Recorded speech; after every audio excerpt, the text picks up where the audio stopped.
ஓம் சைராம், ஜெய் சைராம். என் அன்பின் சாய் குடும்ப உறவுகளே, நான் உனக்கு நிறைய வாய்ப்புகளை கொடுத்து விட்டேன். இனியும் உன்னை நம்புவதாக இல்லை. அதனால் நானே நேரடியாக களத்தில் இறங்கப் போகிறேன். உன்னை ஒவ்வொரு சிக்கலிலிருந்தும் நான் விடுவித்து கொண்டு வருகிறேன். ஆனால் நீயோ ஏதாவது புதிய சிக்கலில் வலிய போய் மாட்டிக்கொள்கிறாய். அதிலிருந்து விவேகமாக வெளியேறவும் தெரியாமல் தவிக்கின்றாய். எதை செய்தாலும் என்னிடம் கேட்டு செய் என்று நான் கூறுவதையும் அடிக்கடி நீ மறந்து போகிறாய். அந்த அளவிற்கு உன் கவனம் சிதறுகிறது. நான் தான் சொல்கிறேனே, உன்னுடைய அத்தனை காரியங்களையும் முன்னின்று நடத்தி உன்னை வெற்றி பாதையில் நடத்தி செல்வேன் என்று. அதற்கு கொஞ்சம் பொறுமை காத்திரு என்று தானே சொல்கிறேன். எப்போதும் ஏதோ ஒரு யோசனையோடு இருந்து கொண்டு உன் குடும்பத்தார் உன்னிடம் என்ன பேசுகிறார்கள் என்பதை காதில் வாங்கி கொண்டாலும் கருத்தில் பதிய விடாமல் இருந்தால் என்ன அர்த்தம் சொல்? நீ யோசனை செய்து கொண்டே இருப்பதால் நீ நினைப்பது நடந்து விடுமா? அதற்கென்ற நேரத்தை நான் உருவாக்க வேண்டாமா? நீ எதிர்பாராத விஷயங்களை எதிர்பாராத நேரங்களில் நான் செய்து கொடுக்கவில்லையா? அதேபோல எல்லாம் சுபமாக முடியும். உன் முயற்சியை கைவிட்டு விடாது.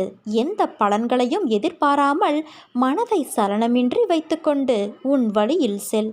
அந்த வழி முற்கள் நிரம்பி குண்டும் குழியுமாக இருந்தாலும் நீ நடப்பதற்கான மலர்பாதையாக உன் சாயப்பா நான் அமைத்து கொடுக்கின்றேன். எப்போதும் என் நாமம் உன் நாவில் இருக்கட்டும். என் உருவம் உன் கண்களில் நிலைக்கட்டும். உன் இதயம் என் ஆன்மாவை சிம்மாசனம் போட்டு தன்னிடம் அமர்த்தி கொள்ளட்டும். அப்போது உன்னுடைய பிரயத்தம் ஏதுமின்றி நீ நினைப்பது அனைத்தும் தன்னால் நிறைவேறுவதை உணர்வாய்.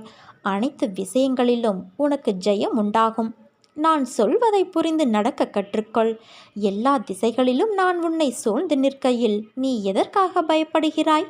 நீ என் பிடியிலேயே இருக்கிறாய். உனக்கு துன்பம் நேர நான் எப்படி அனுமதிப்பேன்? உன் எல்லா கவலைகளுக்கும் முடிவு வந்துவிட்டது.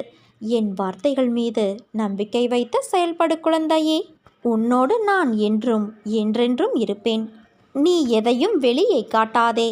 உனக்கான மிகப்பெரிய சொத்து உன் நிம்மதிதான். உன்னை மதிக்காதவர்களுக்கு அதை நீ செலவழிக்காதே.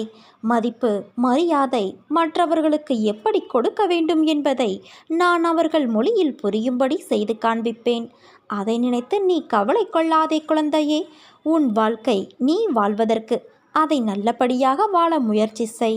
நீ எல்லா செல்வ வளங்களையும் பெற்று சீரும் சிறப்புமாய் நல்ல பெயரோடு நிம்மதியான மகிழ்ச்சியான வாழ்க்கையை பெறுவாய். நான் தான் கஷ்டப்படுகிறேன் என எப்போதும் நான் என்ற எண்ணம் வருவதை தவிர்த்து நல்லதோ கெட்டதோ சாயப்பா செய்கிறார், பார்த்து கொள்வார் என்று இரு. மனதிற்குள் கஷ்டங்களை வைத்துக்கொண்டு வருந்தாதே. அப்பா என்னிடம் மனம் விட்டு வேண்டினால் நிச்சயம் உனக்கு நிம்மதி பிறக்கும். நீ நம்பிக்கையோடு இருந்தால் நல்லதே நடக்கும். சாயிருக்க பயமேன்.